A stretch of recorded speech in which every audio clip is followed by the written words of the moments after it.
Hello, everybody, and welcome to our last episode of Film Seizure for 2023. We go out on kind of a big note, I think. This week, we're going to talk about The Iron Giant. With me, as always, Chuck Moore, who selected this film for us to watch. Chuck, how's it going? It's going great. How are you? I'm doing great. I'm doing great. Awesome. Also with us, Jason Oliver. Jason, what you got going on over there? Doing all right, hanging out. About to talk about a good movie. Yeah, this is a really good movie. I dare say this is the best Superman movie since Superman 2. Interesting. Yeah, okay. You can tell this is a Warner Brothers movie because they had all the access to Superman for this. Without having to pay for Yeah, anything. I wondered about that. Yeah, it makes sense. Yeah. Because Warner owns DC Comics, who owns Superman. So my guess is that they would have come up with something more generic if it wasn't Warner, but or they would have just licensed the use of, the imagery and all of that. But anyway, this is The Iron Giant. Now, I've got something kind of surprising to tell you. This the first time you saw it? It actually is. Yeah, I had always thought I had seen this movie. But the more and more I think about it, the more and more I started to doubt that. And when I started watching it, I'm like, yeah, I've never seen this movie. Huh. That's kind of insane to me. I know, right? Because as we were saying before we started, this seems like right up my alley. Yeah. I mean, you paved this alley probably, or at least probably. we're like on the working crew. You live on the street where this movie is. Yeah. Yeah. I mean, I like giant things. I like robots. I like giant robots. And I like the Venture Brothers, which the head of the Iron Giant kind of looks like Helper. I kept expecting them to go burp, burp, burp, burp, burp, burp. Because even the jaw is like the way it hangs. Yeah. That's funny. Yeah. So, this is 1999. So it's almost 25 years old. This was a not box office success. No, it wasn't at all. And you know what I think it is? I don't think in the 90s, at least since the release of Little Mermaid, I'm not sure that any other animated movies other than Disney films were very successful. And I think some of it was people really liked the look of Disney films. And if it didn't look like a Disney film, they checked out of it or they didn't. And this movie to me looks a lot like a Don Bluth movie with a little bit of a splash of Ralph Bakshi. Well, yeah, I was going to say the same thing. Definitely has that old hand-drawn style. Tiny bit of like almost looks like rotoscoped in times the way they move. Yeah, I think animated movies were moving away from hand-drawn at this point. Right? It was starting the whole computer. Well, Pixar had hit. Yeah. Pixar had hit. That's why my theory is why this movie didn't do so well is it looked old, right? Yeah, maybe. I don't think it is kind of set in the 50s too. I don't think it looked like a fresh animated movie like the Toy Story that had come out around this time and all of that had looked. I have an additional thought, if I could. Sorry. Yeah, go for it. Go ahead, Jason, if you want to finish first. I didn't know you were going to. That's basically my point. I don't think that it hit visually the way other animated movies at the time were hitting because, just dumb perception on the I think this public. movie could have appealed to baby boomers to bring their kids to, but we were too old to. Yeah. Right? We were beyond the 11, 12, 13, most of us anyways. Yeah. Where parents would have been like, oh, it's a movie that's kind of about the Cold War in blah, blah, blah, or whatever. Not the Cold. Is it the Cold War? It's the Cold War. Well, I mean, there's a militarization. Yeah, there's There's a Soviet disdain in this movie. World War II. Yeah. It's probably, it doesn't really give a time, does it? No, it's October of 1957. Oh, well, there you go. So it's right in the middle of the Cold War. Yeah, it's the Cold War. Yeah. So I think the baby boomers wouldn't have been bringing their kids to this where they would have if it was like 6 years earlier, if that makes sense. Yeah, I think that there was. I mean, because the first thing I thought of when I realized, like, oh yeah, this is October 1957. This is the space race. This Yep. is Sputnik. You know, because that's the first thing anybody asks. Like when they saw the thing crashing, was it Sputnik? You know, there was a. But honestly, the first thing I thought of was October Sky. That came out Interesting. around this time too, and it Yeah. was kind of very, very specifically kind of reminiscing on that early space race era, and that appeals to a very specific group of people. But I think now, almost 25 years later, it might appeal to more people. Like if it had come out 20 years later or 25 years later, I bet this would have been a huge hit. Well, It'd be October like a Sky wasn't nostalgia film. October Sky wasn't a huge hit either. Well, no, but I mean, I'm saying that it's like this was there was this kind of look back on that Sure. era that was like, if you really kind of think about it, ever since the Challenger exploded, what excitement has there ever been about anything in space until the James Webb went up and started sending back pictures? You know what I mean? Like we were deprogrammed by policy to take money away from NASA to using the Challenger explosion as a excuse. Yeah. You know, I mean, like it's hard to get people to give a shit about anything space related. And like I said, until the James Webb telescope went up and all of a sudden, look at those pictures, look at what's out there, you know. But yeah, I don't know. I mean, it's kind of funny because I do think that the aesthetic of this movie would hit so much better today than it would have then. Yeah, I do too, because right now I think that there's this. I think that now more than ever, we are looking for different types of animated features with different styles. Like it's been homogenous for so long because of Pixar and DreamWorks. We're finally starting to break through. Now there have been some people who've tried to do it, like those Irish animated films, or the Secret of the Kells and all that, like the beautiful new different style animation, but they don't make as big a splash. But now we've got the new Spider-Man movies. We've got the Turtles movie. The Turtles very movie. different.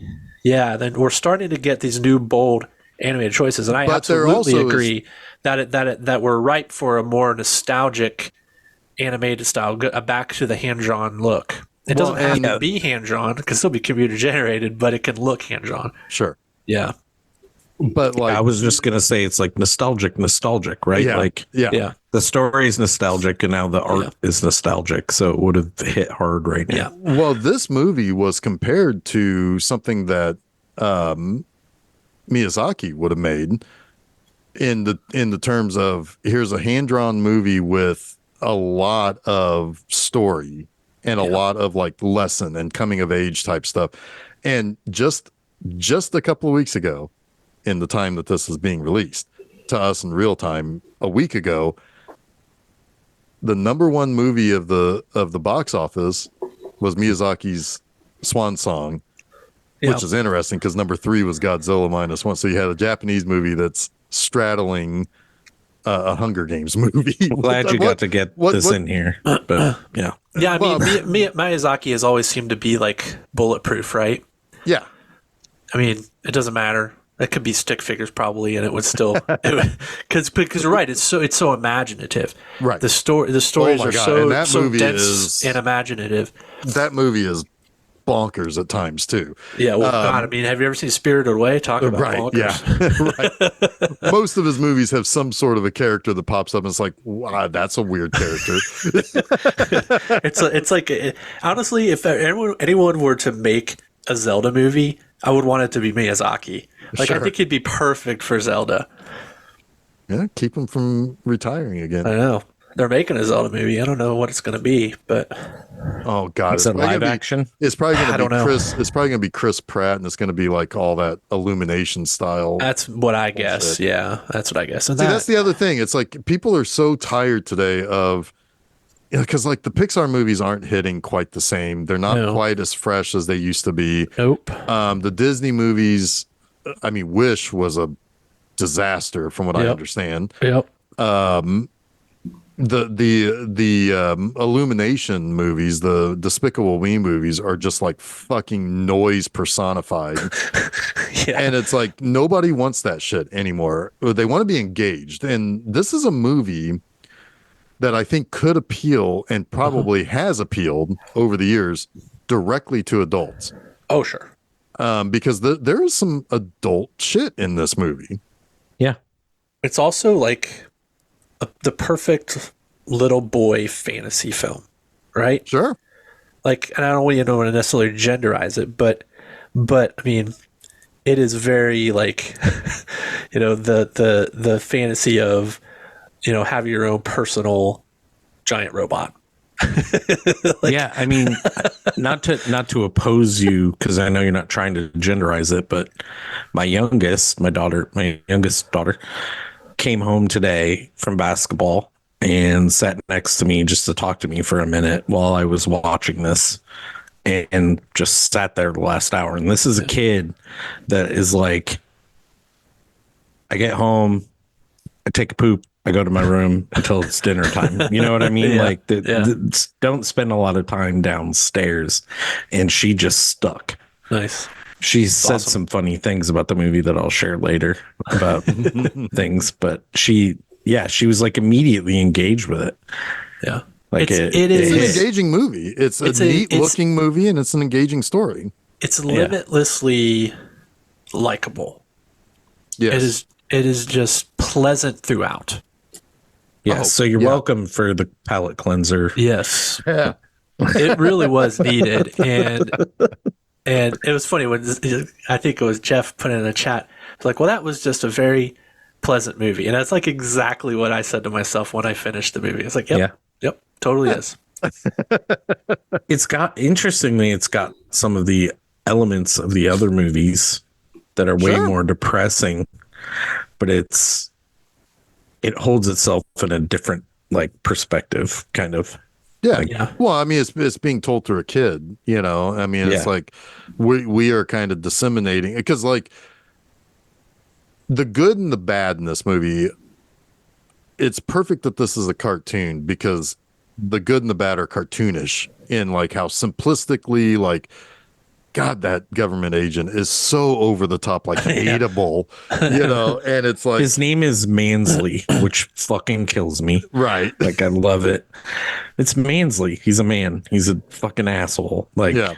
it's Yeah. good. But I mean, like, there's just a lot of like, it's interesting too how a movie like this today, like, whether it's a Disney movie or an Illumination movie or Pixar, they wouldn't be making jokes at the expense of the town drunk, right? Like they wouldn't be like, oh yeah, like he saw something falling from the sky. What did he see? Another bottle of gin or whatever. It's like they wouldn't do those types of. I mean, it would be almost unthinkable to say something to bring that to the forefront of a scene, that we can't trust this guy's opinion because he's just a dirty old drunk. Well, yeah, I mean, it really is like a 50s movie, because there was a town drunk all the time in the exactly. And there's a fucking beatnik who's a major character in this movie. That's I great. fucking love Dean so Oh, much. Harry in Connick this Jr. one. kills it in this. Yeah, he's so good. So good. Well, he's not just a beatnik though. He also is like a weirdo artist too. It's like he makes weird like scrap metal art. Yeah. Wait, are Who beatniks not owns a weirdo junkyard? artists? I don't know, he owns- man. Daddy-o, I don't know. Beatniks? Yeah.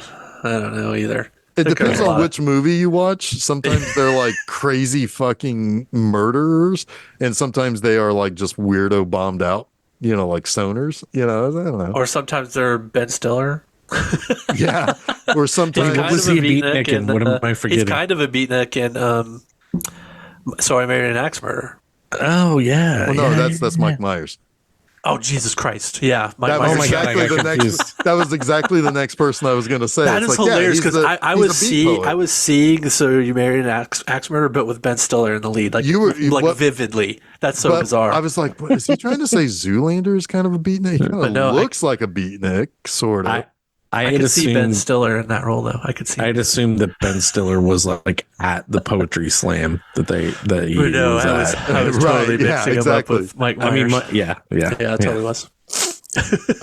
Both sketch artists, or sketch comic, Right, guys. yeah. It's like, okay. Anyway, Similar orbits, yeah. yeah. I yeah. Anyway, Chuck, go. What? That was my Rich Evans moment there. Yeah, no shit. That's staying in. I mean, I do that shit all the time. But We're What were you making gonna fun of ask me? Jason right now. Yeah. I'm going to ask you to let's get into the movie. Let's do what's it. going on? so we have like kind of a Cold War piece, right? Like where all of America is fearful of the Soviets. The space race, as you mentioned, which is interesting in this movie because space raced us, right? Like the giant comes from space, so we lost the space Right. race. Yeah. Oh yeah. But you have the town drunk on a boat. The Iron Giant flies in. There's this really like great scene where the guy is calling in from his boat into mainland saying, I'm near Stone. What is it called again? I can't remember the town's name. Whatever the town's name is. Yeah, it's what is it? Rock something. Rockwell. Rockwell. Rockwell. It's Rockwell. It is Yes. Rockwell? Yes. Town of Rockwell. Thank you. Yeah, it's because it's kind of alluding It's to Rockwell. Roswell. Yeah. Yes. Yeah. Good point. I wonder if that's why the Iron Giant is so drawn to it when he hears the name Rockwell. But anyway, there's this really cool scene where he's calling in and he's like, "Oh wait, I see the light tower, Lighthouse, yeah. the lighthouse. Thank you." And it's like the one glowing eye of the Iron Giant. Then it turns its head and he freaks out and crashes into it. And he lands on the shore. So we have this Superman, right? Or this space figure that has fallen into the ocean on Earth, is out of place. And that's basically the beginning of the movie. The following night, we have a young kid, Hogarth. What kind of name is Hogarth? Anyways. Well, yeah, I mean, because it's like they kind of like even who is it that even says like Hogarth? Oh, it's Dean. That's Mansley. Yeah, Dean. I thought it was Mansley that said that. It might have been Mansley. Oh might yeah, have been- because it might have been both that's of how that's how he pieces together Hog Hug. Yeah. On the Because gun. he's in his car. He's like, Hogarth. What kind of name is Hogarth? And he looks at the rifle, with the name on it. Yeah. Yep. I'm very terrible at this story retelling stuff. I apologize. But this kid has always wanted a pet. And he's living with He's a always single- bringing home animals. Yeah, Yeah, and he brings a squirrel. squirrel to his mom's place of work. How common is it in the 50s for a single mother to be raising a kid? I cannot imagine that's very common. Well, in the probably 50s. pretty common in her scenario because I'm assuming Hogarth's dad died in Korea. In the war. Yeah. In the war. Yeah. Korean War specifically. Yes. Probably Korean, yeah. Yeah. He Which is has kind a of- picture of his dad on his nightstand, and he's in a military uniform. Yep. Yes. I want to And he's- say that he Air Force maybe. I don't know. Anyway, yeah. I couldn't say. But like all kids in the 50s, he's enamored with the services, right? He's got a helmet, he's got a gun under his bed. He's like crazy, but he does bring that squirrel to his mom's diner, trying to get her to agree to keep it. And this is when he meets Dean. It's really which kind of makes me funny. think that Dean goes to that diner a lot because it really does seem like he's into Hogarth's mom. Oh yeah, when she walks over, he's like, well, it's funny because his reaction to her is like shock and surprise that she's talking to him. Yeah. But in reality, is a squirrel on his The nuts. squirrel went Right. up his pants. Yeah. Yeah, right. There's a squirrel. He's got a The squirrel found the nuts. Yeah. Oh my God. Yeah. When he has to get it out of his pants, that is fucking hilarious. He's like, I I apologize apologize to for what I have to do.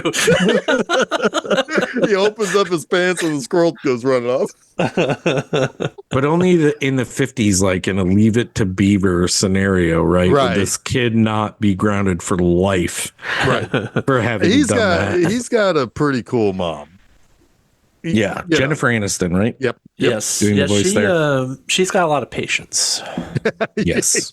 Yeah. Extreme patience. She's got a lot of responsibility as a single mom. Yes, she does.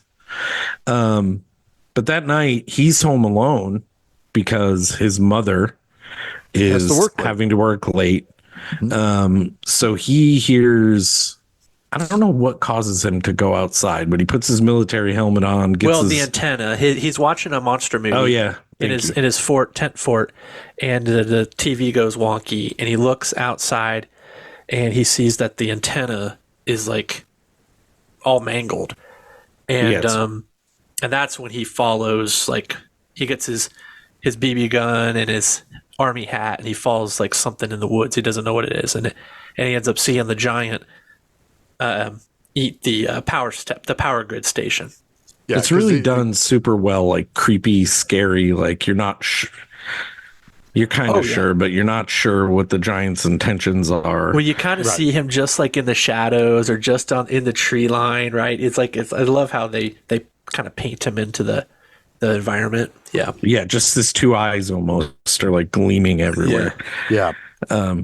In some ways, it's almost like seeing like a dog or a cat, like when the light reflects off their eyes in darkness.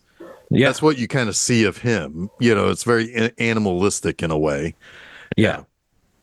Which is interesting because he's not an animal, and there's a lot of questions about whether animals have souls or not, and that's like a prevalent theme in this movie too. Right. Well, and yeah, because I mean, obviously the Iron Giant is some sort of a sentient being that can learn and adapt and all of that stuff, but like it also has a very basic programming that we find out later. It's a weapons system. Yeah, it's a weapons system. But it's specifically a defensive weapons system. Right. Yeah. Right. Which that has to kind of play into like the fear of war and stuff like that with this, like the Cold War going on. But yeah, the Iron Giant goes to a power station, and it eats like a benign part of the power station, but then goes for one of the conduits. I think it's conduit, and he tries to pick it off, and he gets electrocuted and falls into the wires and gets wrapped up. Which only continuously electrocute him. Yeah. Yeah, I mean that would have been a never-ending thing until the power station like exploded, which it probably should have done sooner in this. Yeah, but I mean, Probably but should have shorted right away. I Hogarth, think there'd be like a trip, safe trip or something. Yeah. not in the 50s, man. Come on. We're 80s kids. We know that shit gets tripped, Jeff. Yeah, but in the 50s, those kids fucking would catch on fire before that thing would trip. Yeah, it happened. So we're back to the ice storm now. Exactly. Yeah, you're right. Oh my God. Yeah. Okay. There's our first connection. Well, I think falling power lines is still a thing today. Like they can't really do a whole lot about that, but yeah. So I saw when I was a kid, I didn't know that sand is how they made glass, or at least it was incorporated into glass. Hey, superheat sand, it becomes glass. Yes. I didn't know that when I was like 13, 12, whatever age I was. And a felled power line was on the dirt somewhere, and it turned the whole top of it to glass. Neat. It was crazy. I was like, holy shit. If you set off a nuclear bomb or a gigantic bomb in like the desert, you would have basically a glass desert forever. Sweet. I'm going to try that. Okay, Yes. let's go get some weapons grade plutonium. So why isn't Mad Max all like glass desert? Well, that's not a nuclear. That's an energy crisis. Yeah, that was an energy good crisis. point. But even one nuke isn't going to like turn an entire planet to glass. no, it's just Whatever gonna be it like does in one- those kind of movies. Yeah. Well, but It's like it's an not oil and for water most problem. people it's not the blast that kills you, it's the fallout. Yep. Right. Yeah. True. But yeah, the Iron Giant gets tangled in the power lines that are outside of this power station. And the kid starts to run, Hogarth starts to run away, but then he's like, you know what? This guy's struggling. I'm going to go save him. And he runs back in and he struggles with the on-off switch, which is hilariously a big on-off switch. Yeah, right. It's almost like Warner Brothers cartoons kind of. Right. Like as big It as is he Warner is, yeah. Brothers. I mean, Yeah, I know. What's the 50s? They don't really make Everything's their on-off bigger. switches at power stations. They didn't have breakers and they had big on-off switches Right. exactly. that were Now on the you're getting it. outside of the building instead of the inside. Now you're getting it. The I'm not from the 50s like you, Jeff. no, the this is a really, I mean, this is an important thing because like this is the difference between Hogarth and ultimately Dean, that is so much different than the other adult characters, minus his mom, because his mom is to a certain extent unfortunately absent for She's parts of this movie. occupied. Because She's occupied. because she has to work. I mean, she's got to put food on his table, and for him to eat and for him to be able to, to be raised and everything. So it's like, it falls to our primary protagonist being the giant, Hogarth, and Dean. And Hogarth in particular, just because he has the innocence of a child, is going to help the monster, quote unquote monster, instead of immediately just thinking it's there to destroy everything. Doesn't matter how many of those science fiction movies that he loves that he's watching, he's helping the injured thing, Yeah. Being a human in a way. Exactly. Which also plays into him, wanting to have a pet and bringing home animals, because to a certain, in the mind of a kid, that's going to be safer or better than them just living out in the wild, right? It's like we all thought that way. It's like, well, something could come along and eat the squirrel, or something could come along and, kill the raccoon, or whatever. Yeah. Yeah. How great was the Duck and Cover song? Oh my God, God. it's so good. Like That's so funny. Perfect. Anytime That's you great. see duck and cover shit, it's like, it's so funny because Yeah. it's so obviously like, yeah, you're just gonna have to die. yeah, they really leaned into the absurdity of that idea. Yeah. Well, and they lean into it a little bit later too, where it's like, Totally. yeah, by the way, fallout shelters ain't fucking any good either. Yeah. Right. We're all going to die, even if We're all get gonna there. die even if we get into a fallout shelter, because those things are bullshit too. Probably most cases are gonna be probably bullshit. Absolutely. And the unfortunate part about that is these things still continue today for different reasons. Like we had stop, drop, and roll Oh yeah. when we were kids, and now it's whatever they do in the schools. Stop, for- drop, Drop and and roll, roll is that actually can work. practical advice. Yeah. It Don't is, give but- the impression that you shouldn't stop, drop, and roll if you're on fire. Like Kids, you it- absolutely- No. Kids Any listening one of- today, if you catch on fire, just go bolting out into the wilderness and beat yourself over the head, because your head's probably on fire.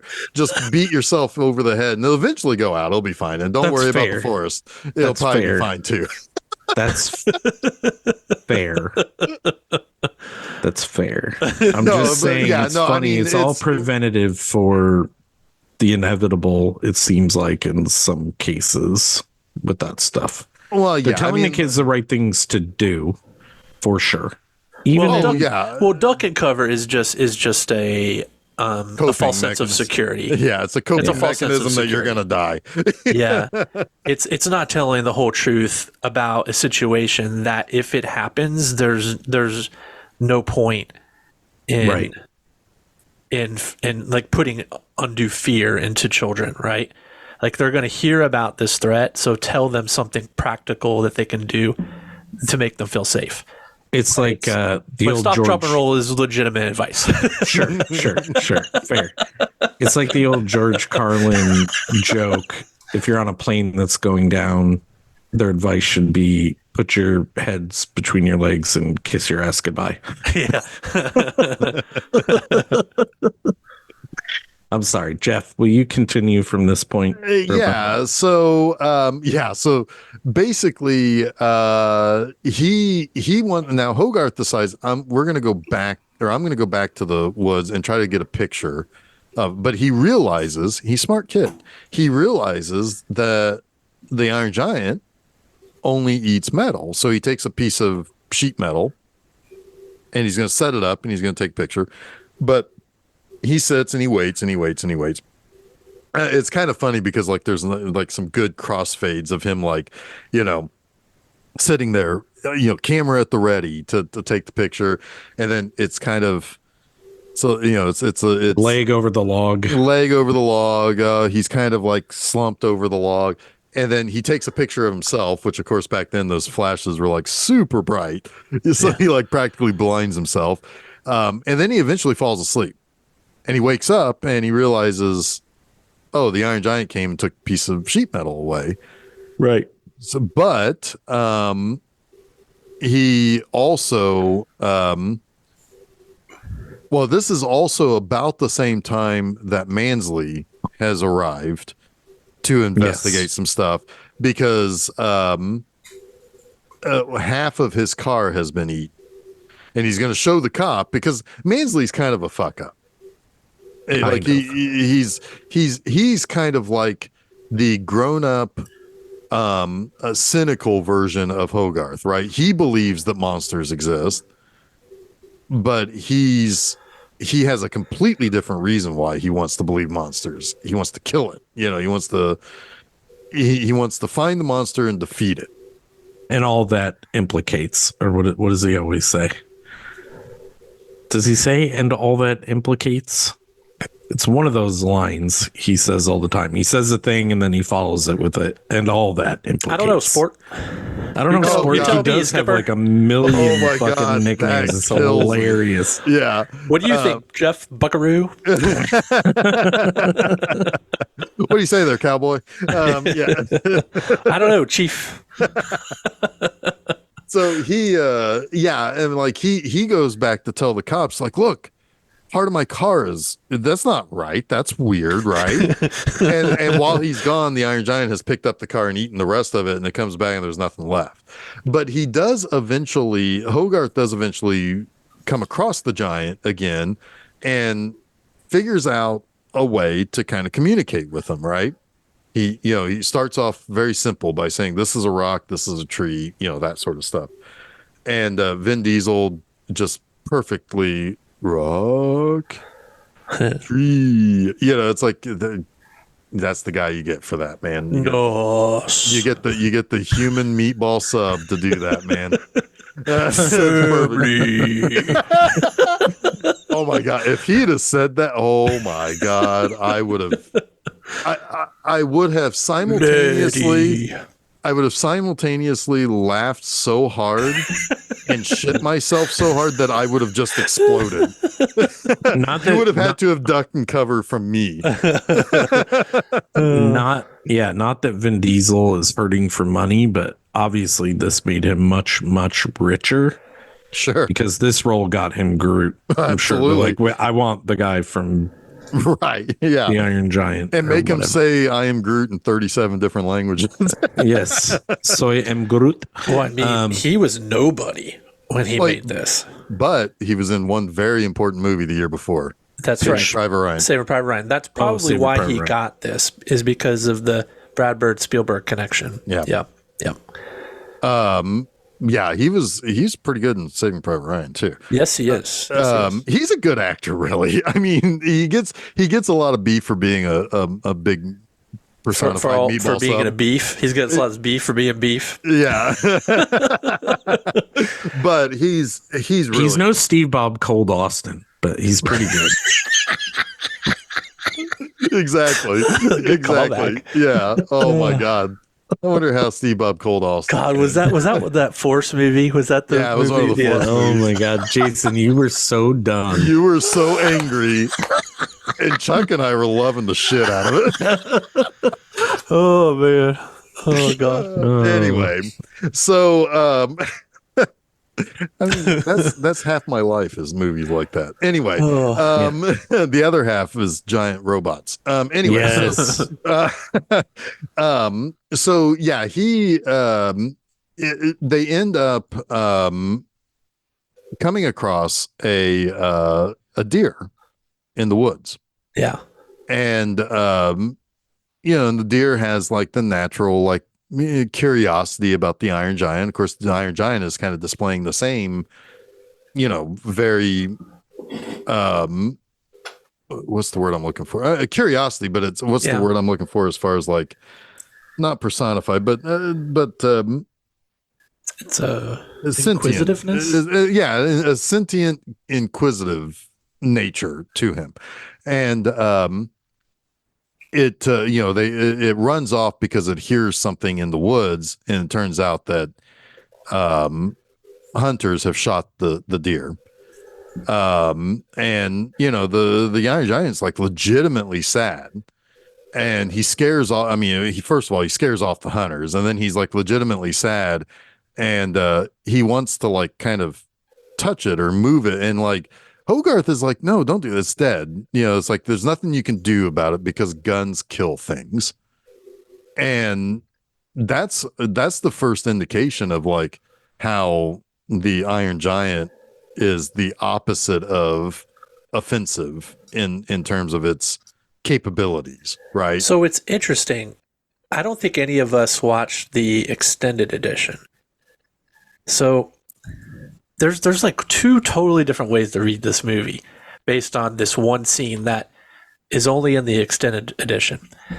And I'm just reading this from Wikipedia. It says that night after Hogarth explains the meaning of death and the giant witnesses the hunters killing the deer, says that night the deer encounter causes the giant to have a nightmare that shows the background of who he was, a war machine built to conquer worlds by an evil alien civilization that destroyed itself in a civil war.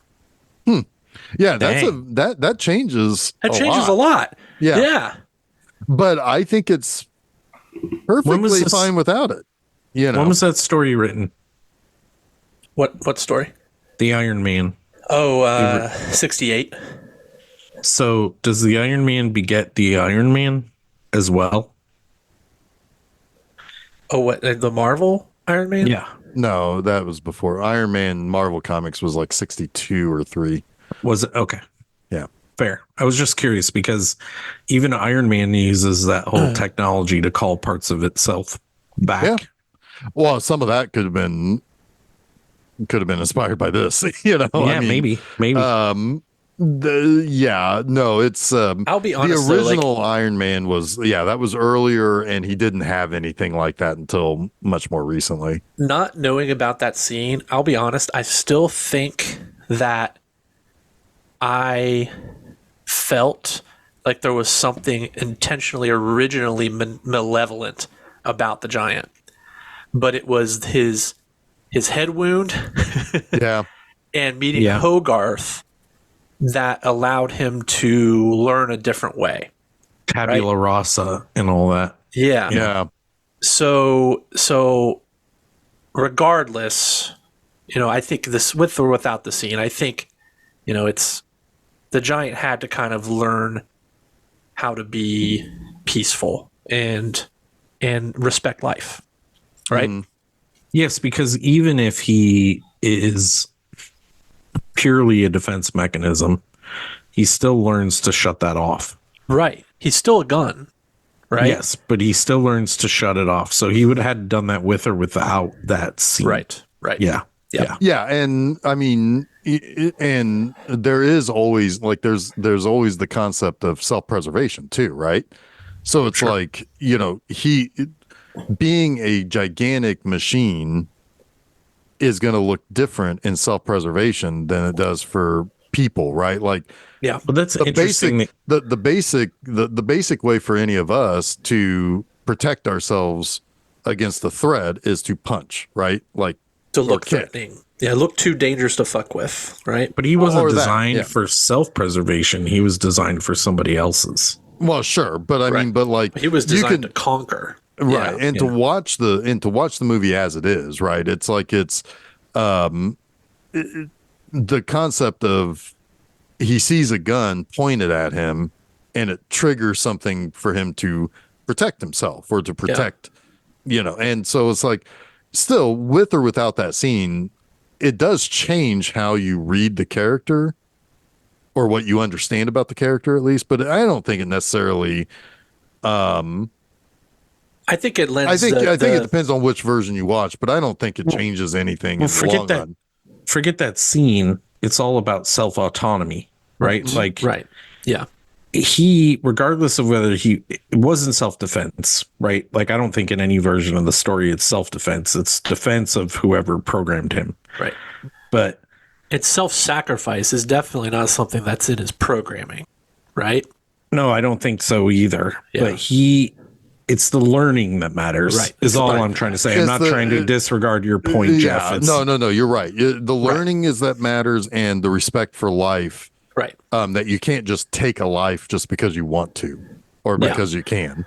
And additionally, In a I think sense- I think by making it a defense mechanism also makes the militaristic aspect on the human side more satirical, right? Yeah. Because And more because cartoonishly villainous. we look at anything that's a threat, and our first instinct is to destroy. But that act of that instinctual act of must kill, ask questions later, is what is going to put us in danger, right? it breeds the opposite force. Right. And that actually is like from Mansley, my favorite line in the movie, when he does say pretty much exactly what you just said, Jason.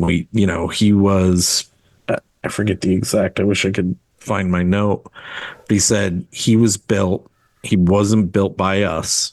And that's enough reason to blow him to hell. Yeah, it's a very like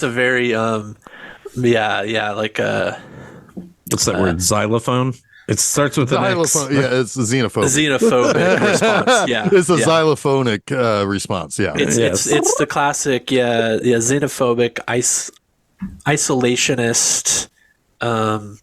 If we don't know what you are about, where you're from, or speak your language, we don't trust you. Yep. Yes, which is so it's still a little, and it's a little. Well, there's a little fashy in there too. For sure. And if we're really going to be safe, we've got to strike first. yes. Yep. And what was the lesson that we learned from Oppenheimer and all the history that we've gotten from that since? Is Should we that destroy the world? well, it's that we need to keep all the fucking cards and fuck those Russians.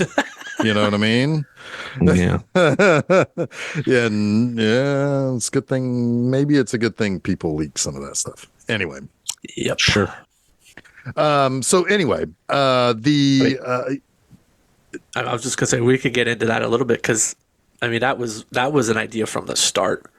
Was that once the bomb was no longer theoretical, it was like we need to just share this with the world. Otherwise, we're going to destroy ourselves. Yep. Yep. That's covered but- in Oppenheimer, right? Yep. Yeah.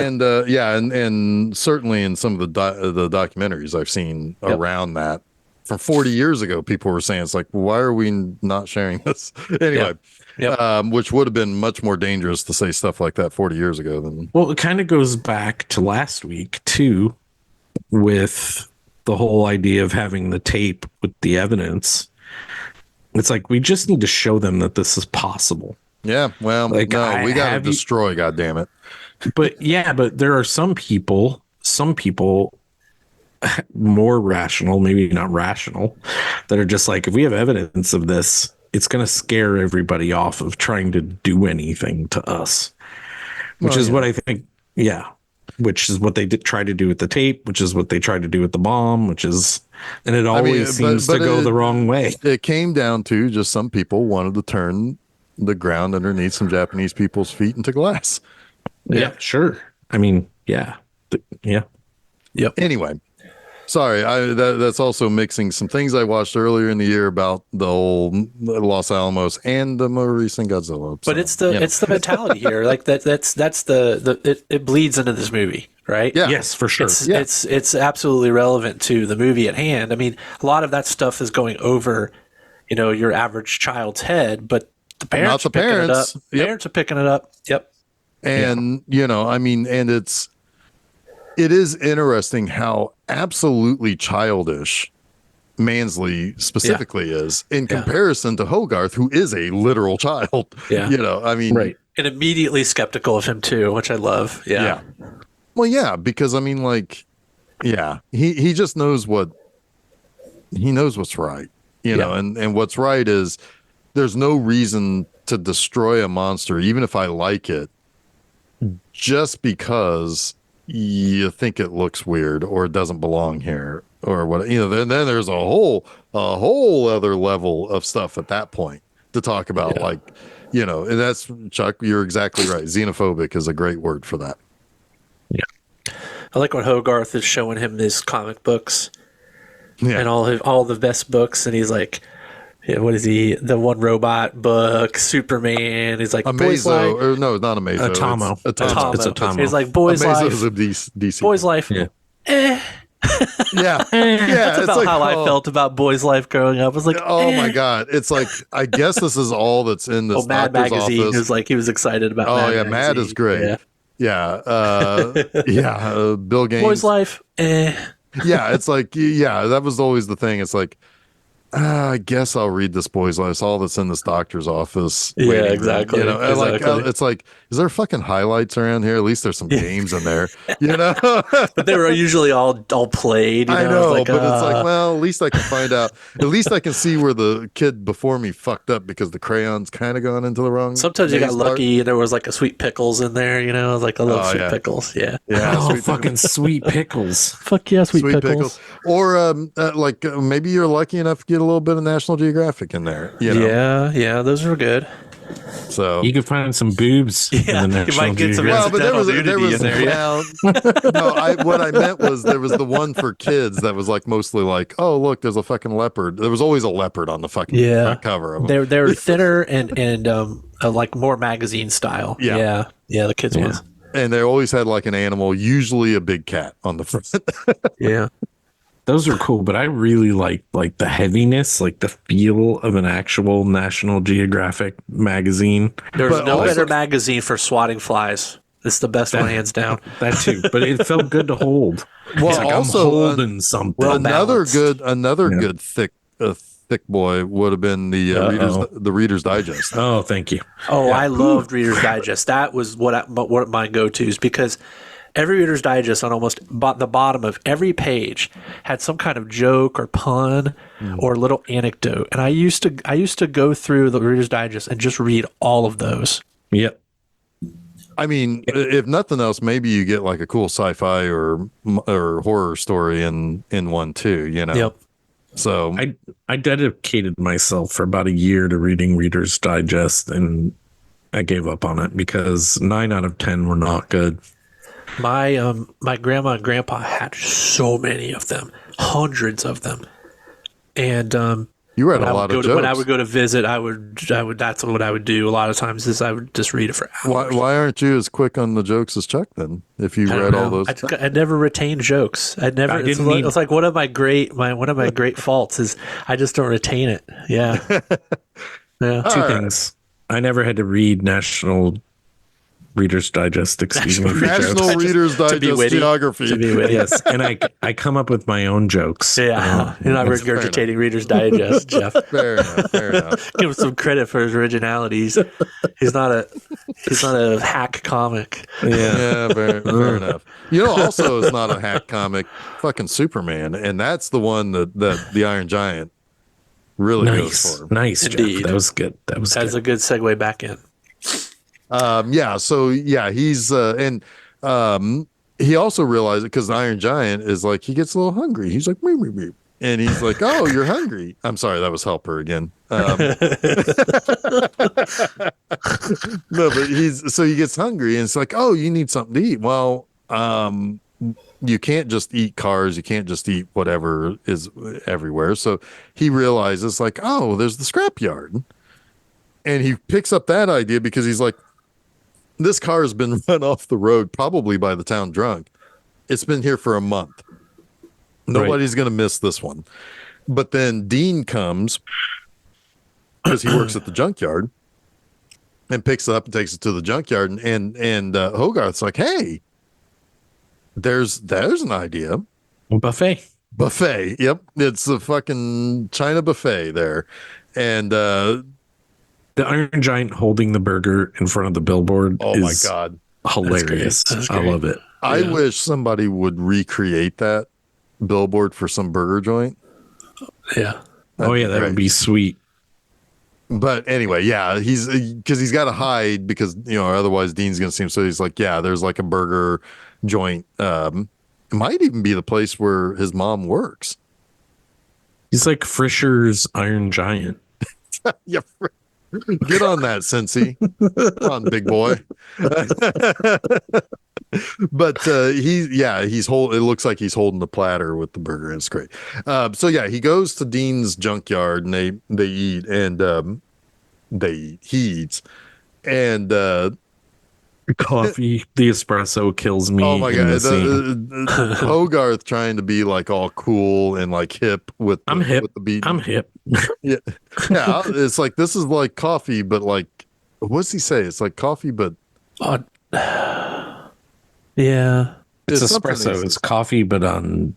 I don't think crack. He said on steroids, but something like to that effect. Yeah, something to that effect. Yeah. So he, and like it, like smash cut to like Hogarth, like not able to stop talking about like what's bothering him with like the pressure that his mom puts on him and everything, in school and all. It's so good. Stuff. Yeah, and Dean's like, this was a mistake.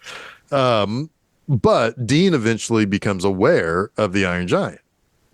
And Dean at first is, he has a proper reaction. It's like, this is, this is concerning. But then, he's he doesn't want the Iron Giant to eat all of his scrap metal because a lot of that becomes his art. Right. He's like, you can eat the scrap, but you can't eat the scrap. That's art. Right. And like Hogarth's like, okay. Like he doesn't know which one's which. But Hogarth does, or no, it's Dean, I think, in the scene says something important to the overall story and just in general, probably in the 50s where all these kids just grew up, went to war or whatever. Like, you are who you choose to be. You don't have to be what society tells you to be, which comes important with the giant later in the movie. Yeah. You do whatever you want. Yeah. I should say the score was written by Michael Kamen. He did Kamen. He did the score for License to Kill. Mm-hmm. We just heard his name recently. Yep. We just heard something from him about a month ago. So we have the Iron Giant now basically camping out at Dean's, and Dean's like, he can stay here for the night. And Hogarth goes home, but it's already like dawn. And he is, we did see very briefly at the early part of the movie, there's like a room for rent sign at the Hughes's place. Yep.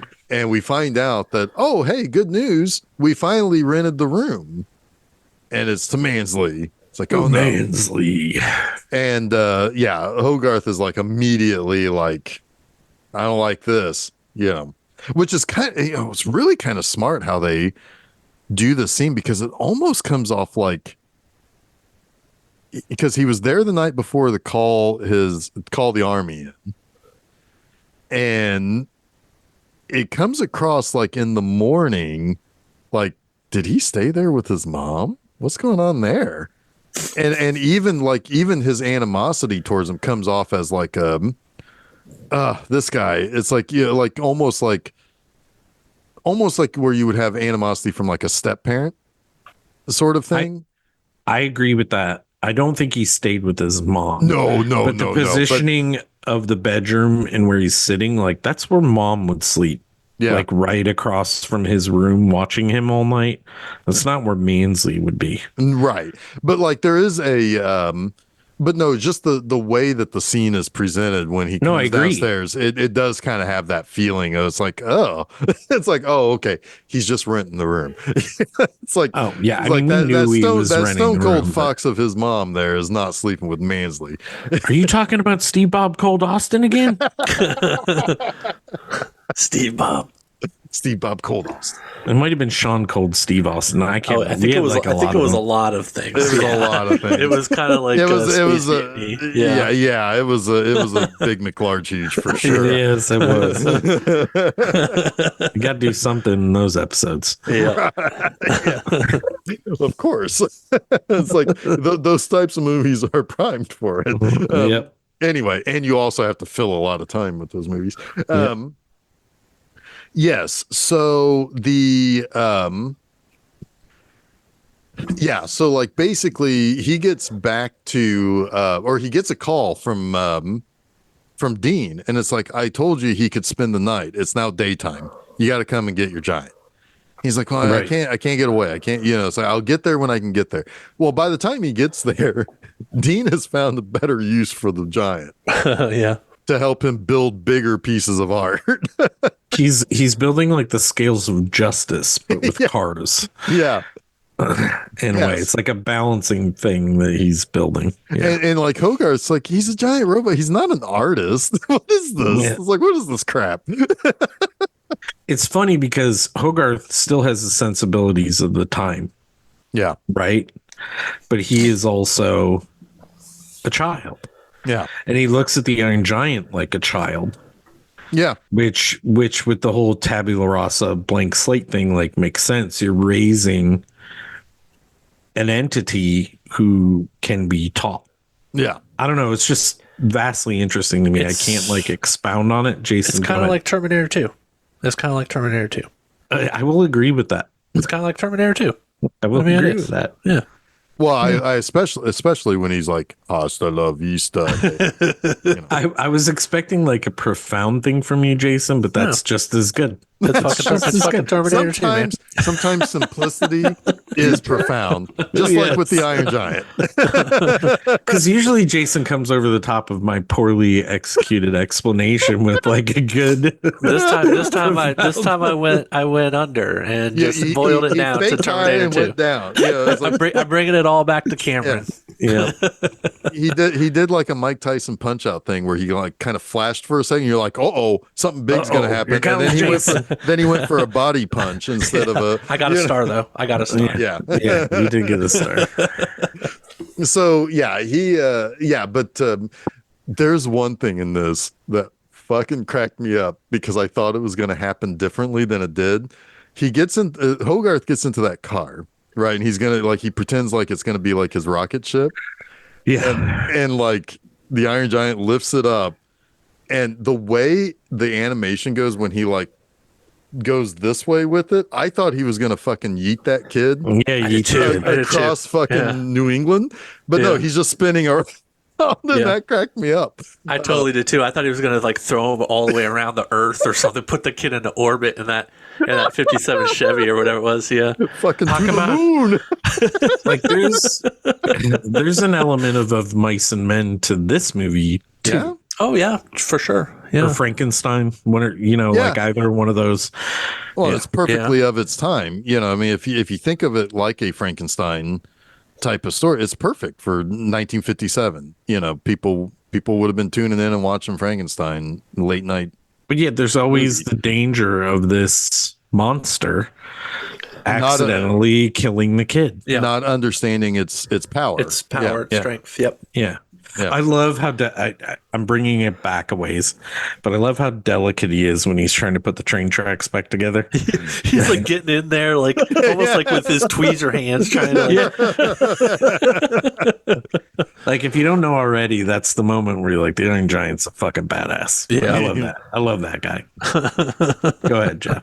Now I kind of want to see like Vin Diesel like mess up somebody's like toy train tracks and then have him like and try to like put it all back together like the giant. And meanwhile, a little toy train is coming and it like donks him right in the head. I totally want to donk that motherfucker in the head. It would actually make a pretty cute short if somebody It'll made be that. pitch dark after that. Pitch black. God damn it. Anyway, so yeah, he has a fun day with the giant and with Dean. Dean eventually is kind of over it. Like it's like, come on, kid. You know, it's like it's not all fun and games always. But I do like. I was thinking because like Hogarth's going to jump into that little pond, right? And I'm thinking, kid, this is like fucking October. It's going to be cold, man. Yeah. And sure enough, he gets in. He's like, the water's fine. Yeah. I love this. But then the giant does the cannonball. That's so perfectly executed too, because you're like, oh, the giant, he's iron. He doesn't like water. Yeah. So he's walking away from this because water is bad for him. And then he just comes running in and nukes Bond's eyes. Yeah. That's fucking great. nukes the whole region and like sends Dean into the middle of the road where the guy comes up and is like, do you know you're in the middle? He's like, yeah, I know. Yeah. And he's like, okay.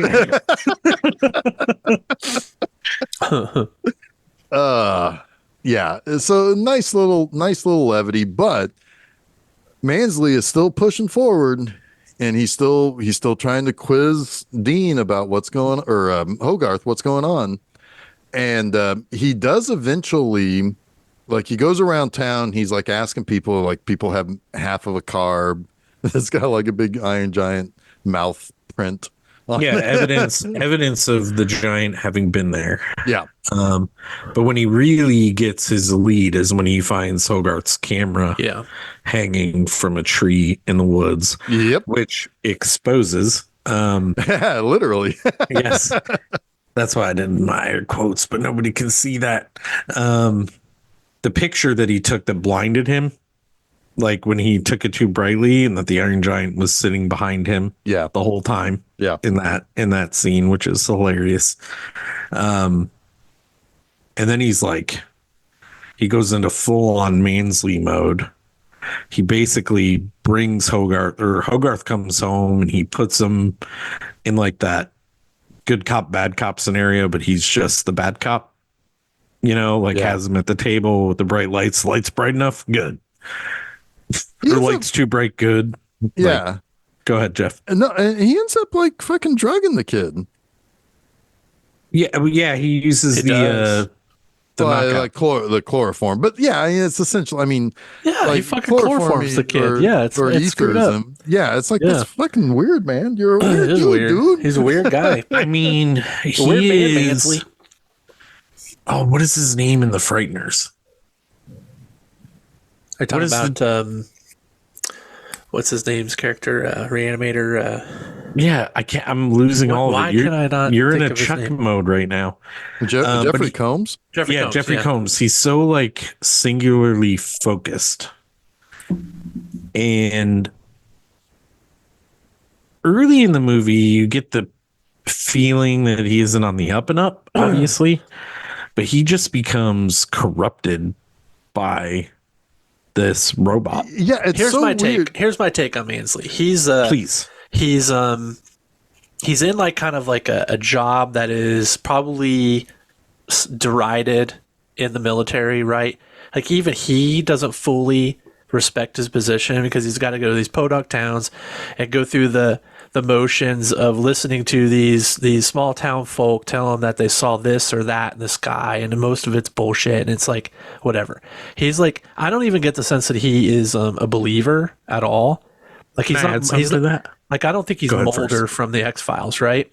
I don't think he wants to believe, but now all of a sudden he is kind of shown some kind of incontrovertible truth. Like his car gets a bite taken out of it. It's kind of like, whoa, that's weird. And he sees it as a way to establish himself within the boys club that he's always kind of been at the bottom of, right? So he's asserting himself to the nth degree, Yeah. regardless of what is the right way of doing things. Like he is going to be the Mansley of this situation and take control to his kills me. detriment. I want to add something to that because I didn't think of this until you said what you just said. But he was the queller, right? He went town to town assuring people that they didn't see anything because the military was testing stuff. Probably. Yeah. Yeah. You know, Yeah. like the lights you saw in the sky were nothing, but in reality, it was a military test. Or Yeah. Yeah, he was the guy. something. He was guy like taking people seriously, and here's my air quotes, right? Right. And allowing them a voice to tell the government, or just so that the government knows that you're doing your civic duty and reporting these strange goings ons. But yeah, in reality, it's all like the government was doing it. the government was doing it, or it was just like, yeah, nothing. Yeah. Interesting. I wouldn't even have like thought of it from that perspective until you said what you said. But yeah. And maybe if he did believe at one point, he's been like so jaded by his job that now he's kind of sees a way to assert himself. Yep. Yep. I'm with you. Yeah. So, Excuse me. yes, basically at this point, things are starting to really kind of advance because, like, thanks to the picture, he's got the evidence to call the army in. And John Mahoney, John Mahoney, He's so good. Love him. he's like, okay, you got the evidence, and like they're like, hey, by the way, the army is on our front lawn. Yeah.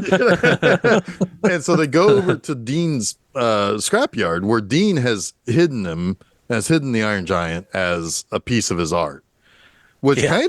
kind of tickles certain regions within the mom. I also like that she's this is- critical of it. Yes. She's like, it's not as good as some of your other work, though. It looks a little like slapped together. Tacked on. Tacked on. Tacked on, Yeah. yeah. So Which is funny because she then critiques more positively later. And he's like, this is the best I've done. Yeah. but that like the way they made him look, he was like a puppet. Yeah. Right? Yeah. Okay. A marionette or whatever. I was just making sure I saw that correctly. Yeah, like clownish a little bit. Yeah. Yeah. And he's like, it's like, I haven't had a chance to sell this yet. So that's what everybody's been seeing is me building this thing, basically.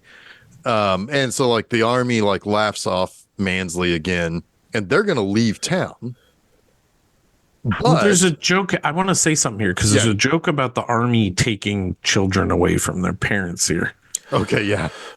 Like, Was it a joke? well, it's not a It was a threat by he's- Mansley, right? He says it as a no. Dean says it like, I just gave birth to it and you want to take it already. This Yeah. is like a military draft joke. Yeah. I think it's played as a joke, but it's like, damn, dude. You Like, can cause he's read- like, yeah, I cut the you can read umbilical it. cord and you're going to take my kid now. Yeah. Like, yeah, Yeah, maybe. I don't even think it's a maybe. Really? I mean, to me, it's just like, I think he's just playing up the artist thing. I know like- I do. I threw my mic around there. Sorry about that. Yeah, your mic just went kind of flaccid there. There's But some yeah, magic in I movies, though. I get, yeah, this is a double meaning. Okay, I see. Yeah. I hear you. Go ahead, Jeff. No, yeah. So they're going to drive off. Well, the giant ends up getting up and leaving. And in the course of going into town, he spots like these kids are seeing him. And the kids like, Well, you have to explain this real quickly. I'll do it real quickly. yeah, you go for it. Because we need to understand this. The kid wants to play with the giant after the success of fooling everybody. Yes. So he breaks out his little laser gun and he plays pretend with the giant. And, the giant the almost giant doesn't- nukes him. Right. Giant doesn't want to be Atomo. He wants to be Superman. Yes. Right. Yes. Yeah. And he's got like a But he thing that turns puts into on. a Tomo. He Turns does. into a Tomo. Yeah, he does because he sees No the spark Atomo. gun. And he No puts on the necklace with the S, like the so Studebaker S or whatever it is. Yeah. Yeah. To be Superman. Superman. Oh, Yeah. It's like the best. Yeah. It is the best. It is But the yes, best. Do you all think, the feels, man. All the damn feels. do you think 100. Shaquille O'Neal really wanted to be the Iron Giant? Like, because he Well, he could have been was. Well, able to he say was he was Superman. Steel. Well, I know, He but was I know, I Steel. know, but he's like the big Superman guy, right? Like he loves Yeah, Superman. totally. Yeah, he would have loved to have been. He would have been. He would have been Yeah, a good voice of the Giant. Yeah, sure. yeah. Yeah. Um. Anyway, yeah. Roy So like Hibbert would have said something totally different. Never mind. I'm going to leave that alone. Go ahead. Continue. I'll explain that joke later. I don't know. I'm trying to figure it out too, but we should move on. okay. Yeah, move on. I'll explain it off Yeah. air. Okay.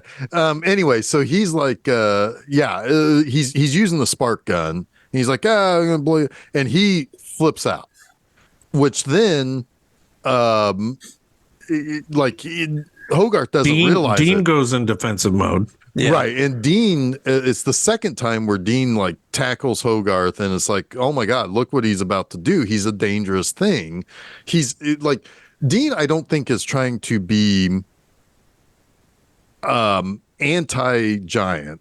Well, shit I think just he got just real, wants- man. but It's I the think he dog. wants- It's the dog that the family dog that just tried to bite the child. But That's but what I it think is. Yeah, but I think yeah. also it's Dean's like, you got to understand the gravity of this situation. This thing is gigantic. We don't really know what it's capable. Yeah. It's like the thing, it's like it's the realization that like, oh my God, Frankenstein killed that fucking girl. Yeah. It's like Yeah.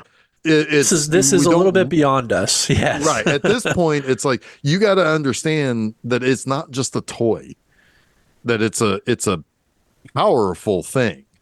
And he's like, he does end up saying something like, no, it's basically a gun, is what he equates it to, which then the giant's like, not a gun. And he runs off. And it's as he runs off, the two kids from town see the giant and it's like, oh my God, there he is. And they almost fall off the top of a building. Not almost. While they do. Well, I mean, while they're holding on to like the crushed or the broken railing. Yes. And the giant comes back and saves the two kids, which ingratiates him to the town. The problem is, The military is still there. yeah, Mansley sees the giant in the rearview mirror and stops. Everybody wrecks into everybody. It's it's like, good job, military. You're doing a bang up job. And he's like, go back. Quite literally. Quite literally. And he's like, look, we got to go back. And John Mahoney's like, well, goddamn, we do have to go back. And they go back into the town to engage the giant. When they engage the giant, of course, that engages the giant's defense protocol. And he's like totally transforms into like a fucking Galvatron practically. Badass. He's got guns all over him. And he starts basically laying waste at this point. And Dean and Hogarth are going to try to talk him down. Now, they are eventually able to de-escalate. Yeah, I guess. De-gun the giant. And he's like, and the giant picks up Hogarth. Well, the army catches up to them and starts shooting, and Dean's like, dude, are you crazy? This got a kid. Yeah, Which and then Mansley, the reason for that is Mansley told the army officer that the kid was dead. well, no, he's like, stop shooting. He's got a gun, or he's got a kid, and Mansley then turns immediately to John Mahoney or whoever. Yeah, I guess it is that character, the general. And it's like, he just said he killed the kid, which is like, oh my God, you fucking asshole. You asshole. So they start really going after the and it's like, it ultimately leads to a chase and Hogarth being knocked out. But this angers the giant because he sees Hogarth like he saw the deer. But this time, instead of thinking simply, oh, Hogarth must just be knocked out, he thinks he's dead. So he really goes hard at like trying to fight the military again. I have to stop you here real quick because Brimley said something hilarious. Okay. when Dean, the mom, and Hogarth arrived in the car, or whoever was in the car, and Dean was trying to say, "Oh, the kid's fine. He's right here." And then the military guy said, "What kid?" Hogarth is like a million miles away down the road. Like, he ran away, and Brinley was like, he's like Usain Bolt times 10. Hey, man. Nobody runs that fast. Oh, you never underestimate the strength of a child's arm when throwing a baseball near your crotch, or their legs when they decide to run after a thing they like.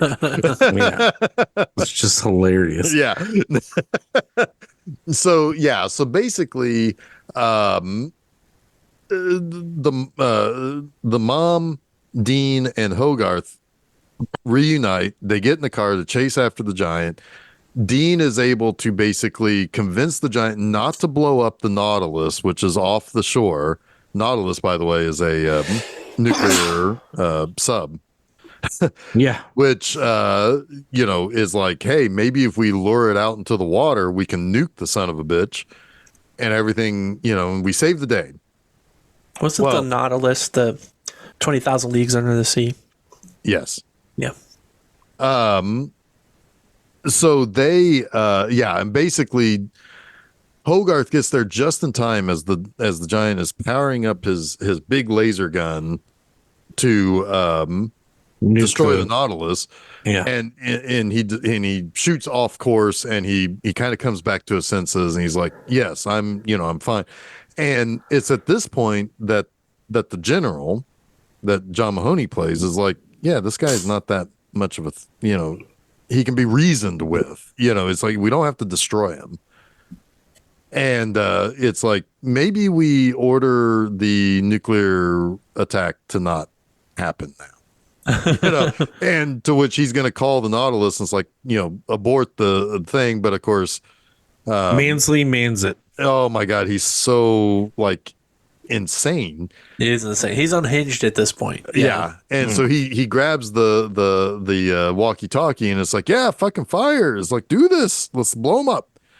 And he's like, Mahoney. It's like, where's that pointed? Oh, at the giant. Well, where's the giant? Right behind you. He's like, right there. We're all gonna die in service of our country. And he's like, screw our country. He jumps in a car and he tries to escape. But the giant blocks that. It's like, no. Yeah. But the giant thinks about like that whole thing about like, you choose to be what you want to be. You can choose what you are. Yeah, and he fix. Yep. And he decides he wants to be Superman. Yep. And so he takes off. He says his goodbyes to Hogarth, which, really honestly, in a lot of stories, Hogarth would have been the giant flying away from like a bawling kid, right? Like, but Hogarth kind of gets what's about to happen. Yeah. Like he's with it. He gets it that it's like, if I give up the giant, even though I know I'm going to miss him, yep, at least we all live, Yep. Yeah, I like that too. It's like the kid just understands the situation. He's very emotionally intelligent. Yeah. Yep. Exactly. He's a Jacob. He's a little bit of Jacob. He's a little bit of Jacob. Yeah. So he, the giant flies off.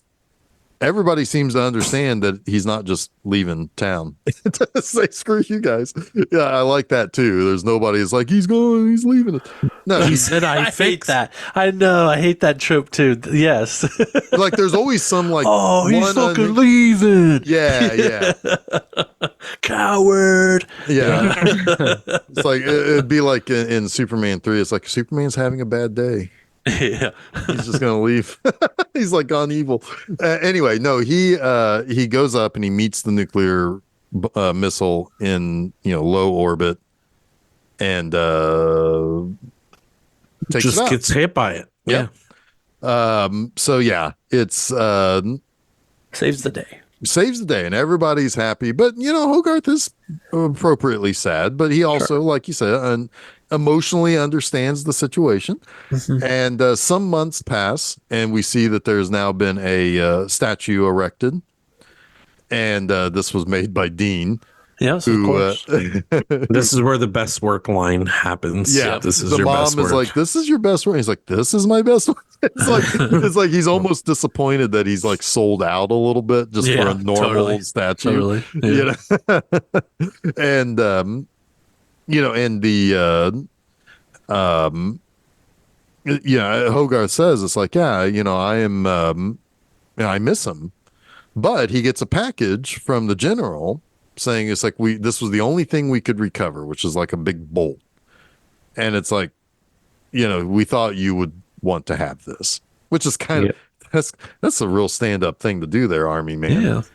Instead of taking it off to be dissected, even though it's just into Area 51, right? whatever. Exactly. It's just a bolt, But he said, and later that night, Dean realizes, because we saw it earlier when the giant. You mean Hogarth? Yeah. Sorry, Hogarth realizes, because we saw it earlier in the movie, that the giant, all of its pieces can independently be called back to the main creature to basically fix himself. The bolt is trying to get out the window. He's like knocking on the window to get out, and Hogarth realizes, oh, the giant's out there somewhere. Yeah. And we see in Iceland on a glacier, everything is coming back towards the head of the giant, who is still in operation. Awesome. Jason, do you think the giant can live on pilsers? In Iceland? Yeah. If he needs metal to survive, I don't know. He's going to need to find a food source quickly. Yeah. Yeah. Otherwise, he might just freeze and have to wait for someone to feed him. I don't even know if I'm pronouncing it right, but a pilser is an Icelandic hot dog. Oh, did you say on Pilser? Yes. Pilsers, on yeah. Pilsers. Yeah. No, he can't. There's no metal in Pilsers. Not even little shavings like all of our food has over here. I don't think it'd be There's enough. always something. There's always shavings of something in our food. I don't think it'd be enough. Like a little iron, like iron for the iron. Well, giant. he might be able to get back over to. I mean, there's some stuff in Greenland. I'm sure Greenland or Iceland has to have some sort of a scrapyard, right? I mean, this movie is clearly saying the giant is okay. He's gonna find the kid again. He's gonna come back to Maine. Having some fun. We're having some. I know. We're just joshing. No, I love the fact that there should not ever be a sequel to this. It's the story's told. Oh yeah, story's told. Yeah, he's still gonna be alive, but that's for all the kids in the audience to realize he's fine. And let your imagination run wild. Your head canon can now take over. Yeah. He goes back to Maine. He lives with Dean and Hogarth and Annie, and everything is swell. We haven't mentioned Brad Bird by name yet, but I think it would have been fun if the Iron Giant was a hero in The Incredibles. Just as like a mention. I like that. Like on a superhero team. I like that. Yeah, I think that'd be cool. I think that'd be cool. Yeah. You don't even have to see him. Just you can just say the giant. The giant. Yeah. I think it would be neat is if like an Incredibles movie, there was just the Giant's got that handled, and you see like a TV screen with the Iron Giant like taking down the bad guys. That's like or a news like, coverage. That's all you need. Like put him or in the even universe. Like let's use the Giant play from 1960 or whatever, because it was 50 years ago or whatever. Would have been cool. The Giant play being what the Giant would have done in this situation. So, I see. Like just a passing reference. Yeah. Now, I especially appreciate this. Now, what if they did do an Iron Giant sequel? Sorry, real quick, as like a sneaky Incredible sequel. That'd be amazing. Because you could have like that alien race out there, right? Maybe they come to Earth and they've got to enlist the the Iron Giant to help them take them down. That'd be awesome. I would love that. I think you could write something kind of cool around that. I don't know. That'd be fun. I don't know. Maybe. I'd watch that. I mean, This is Brad Bird's property, right? Yeah. Like he owns it. He So. doesn't really own it. Warner Brothers owns it. you got to get Disney and Warner Brothers to share in that. I mean, he wrote it, so he probably owns some of it. But yeah, I guess I don't know how that shit works. It's probably a work for hire, though. Yeah. He had all the control over, but they were like, "Hey, Brad Bird, make us an animated movie." He's like, "Well, what about this one?" Okay. But yeah, I think it was originally a Don Bluth project. Actually, now that you mention it, Jeff, that kind of makes some sense. The Iron Giant's head has appeared in an episode of Futurama. Huh. But what I especially like is he made an appearance in Ready Player One, teaming up with a Gundam to take down Mecha Godzilla. That's right. In that crazy scene in the last act. Yeah. Where it's like all of the pop culture references came out. Yeah. That had to have been a really hard job for the person who had to wrangle all of those rights. Yeah. Because I tell you, for Mechagodzilla, Toho ain't cheap and ain't gonna just license it out for anything. I'm sure at some point, like they just got it, and when they were like, "Oh, you got Mechagodzilla on board," like the dominoes would just fall. Oh yeah, I mean between it's kind of like when you get like a bunch of music publishers together to for some fun cause. But, We Are the World. Well, I mean, I will also say that. Yeah. Shut the fuck up, Donnie. That's what you should have said. Shut the fuck up, Donnie. Well, one of the things, though, it's like Ready Player One is also Warner Brothers. We Are the World. We Are the World. Sorry, Jeff, go ahead. No, it's, I mean, Warner Brothers did do Ready Player One, so like they already had a relationship with Toho to get Mechagodzilla. Yeah. Through Legendary. So probably there would have been some sort of a deal there. There was a lot, though. There was a lot they had to pull together. Well, yeah, because then they had to go to Universal to get the DeLorean. Yes. And then but like the of all of them, I mean, aside from Iron Giant, which was already Warner Brothers, I'm guessing the Gundam was one of the cheapest to get. It also helps. It also helps if you're Steven Spielberg. Well, sure. I mean, who really says no to Steven Spielberg? Steven Spielberg shows up at Toho Studios and said, "I would like a Mechagodzilla." They'd be like, "Okay, $5, please," and he'd be like, "Not a problem." And like, "I owe you a favor." Cool. Yeah. Exactly. But you already owe me 7 Spielbergs. So anyway, this is a lovely, lovely little movie. Yeah. It's nice. I didn't realize that the sailor, was Emmett Walsh. Yeah. Yes. Neato. I will say some things make a lot more sense now, because when I put this movie on the list, Jeff, as we've established, it's a Jeff movie. I was half expecting you to say something, and you never did. What's that? Like, oh, I love that movie. Oh, I'm glad you put that on. Like, you would do that. I was sitting there trying to figure out. It's like, well, I know. I mean, like, I was trying to sit there and think, it's like, should I say I've never really seen this? Because by the time you picked it, I had realized I don't think I've ever actually seen Iron Giant. Because to be honest with you, I have been considering this for Monster Mondays for some time. But does it fit?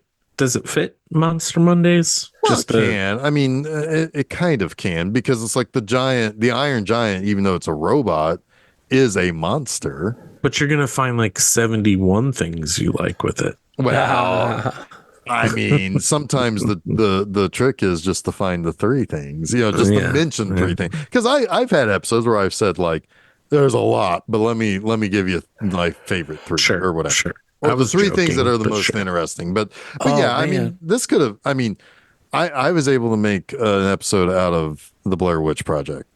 This, I can figure out what the monster is in a movie. So do you know who designed the giant? Jackson Public. Joe Johnston. Oh, perfect. Jackson Public? Yeah, that's the One of the Venture One Brothers of guys. the Venture Brothers creators. Is that a Jackson Pollock joke? No, it's No, not that's at a all. guy's name. That's a joke about the Venture Brothers. But the actual designer No, was no, I know that. Joe Johnston, and you would know Joe Johnston. He was the director of Rocketeer, Captain America, Captain the first America. Avenger. Yep. He was perfect for the first Captain America. Yes, For he the was. for the 40s design. I mean, he's perfect for that kind of yesteryear design work. And he did all, I mean, he did so much for the Star Wars trilogy in terms of design work. Yeah. Yeah. Sweet.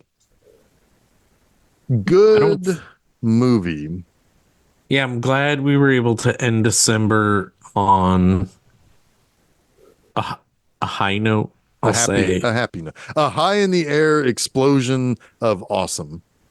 I don't call this a happy movie, but I know what you're saying. It feels good. It's a good feeling movie. Yeah, I mean, like it's not saccharine, in terms of its sweetness.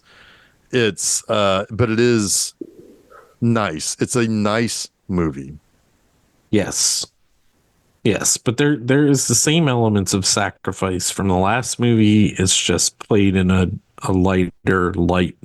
Like it's I don't know. I'm kind of surprised at how all of these movies semi connect, or at least the last three, in a way, with like sacrifice. Even in The Big Chill, the guy killing himself is like somewhat of a sacrifice of their old life. Well, don't forget the power lines thing from the ice storm. No, that connects too. That connects too. So all four movies ended up connecting in some way through one of the other movies. Too bad Kevin Kline's not around here. It's like he could have shown up as Mr. Fish Odor, and it's like, yeah, he could have been the Iron Client. that's so bad. That's so bad. I like my bad jokes. I Oh like them. boy. I put that in your Reader's Digest. I do want to say before Jeff, you go into your spiel, is people should start packing their bags.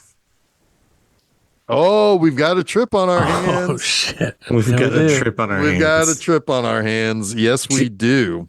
Jason's very excited about our next trip because we're going to some place we've been multiple times before, and in some cases multiple times before.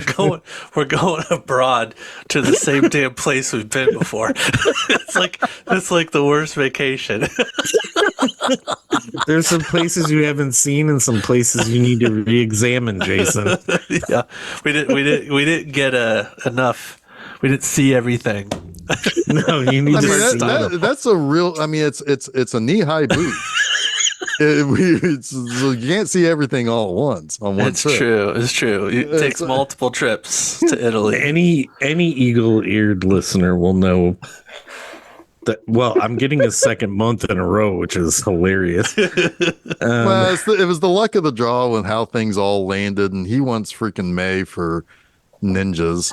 We'll find out more about that later. But next month, we're going back to Italy. Woo! I'm excited for this. I don't know what Jason's issue is. I think Jason will have fun. But we are doing. I'm not going to spoil the names. We're going to do 2 movies that I wasn't a part of in the original lesser run of Film Seizure. When we were only 2/3 as good. Yeah, I'm joking. Well, yeah. On. I'm joking. You guys are the best. But we're starting it. Oh my God, I can't even remember. Oh, Almost Human. Yeah, I was gonna say what the giant would have been if he was a cyborg. Yeah, so I promised fun. This movie is fun. It's ridiculous and out of its mind crazy. I won't say this next month isn't going to be like murderous, because it will be murderous, but I look forward to it. Awesome. Well, Almost Human, which, I mean, I'm surprised, Chuck, that TV show was made in Italy. I thought it was some sci-fi channel show. It is. Because that It shows is. up every fucking time I search for this movie. Well, That's hilarious. It was a movie, another movie too. I might be thinking of something else, but yeah, No, you're right. Not 'Cause I quite was- human, is what you No, or that's was not what that I'm the other thinking of. TV show? From No, when I was looking for this to make sure that it could be used, because Jason and I own this film yeah, in a box I that had we got. options. Yeah. Oh yeah, it's the Joe Bagos movie, 2014, Almost Human. Yes. It's not that one. It's the We're the doing the- 1975 one. We're doing the Poliziette. we're doing the Lindsay Thomas Million Almost Human, which is bonkers. It is bonkers. It'll be fun. Hey, true. I recognize somebody in the cast too. I mean, aside from Henry Silva, but Ray Oh my God, Lovelock. Henry Silva is the good guy in that. Oh, sure, sure. And Okay. and it's insane. Yeah, He's that's insane. a that's a miscasting. But so good. but no, Ray Lovelock is in it from the Let Sleeping Corpses Lie. Oh yeah. Yeah. Anyway, yeah. So that is January 3rd, kicking things off very early in January. Yep. So that is Wednesday, January 3rd, about 9 or so in the morning. You'll start seeing that show up in places.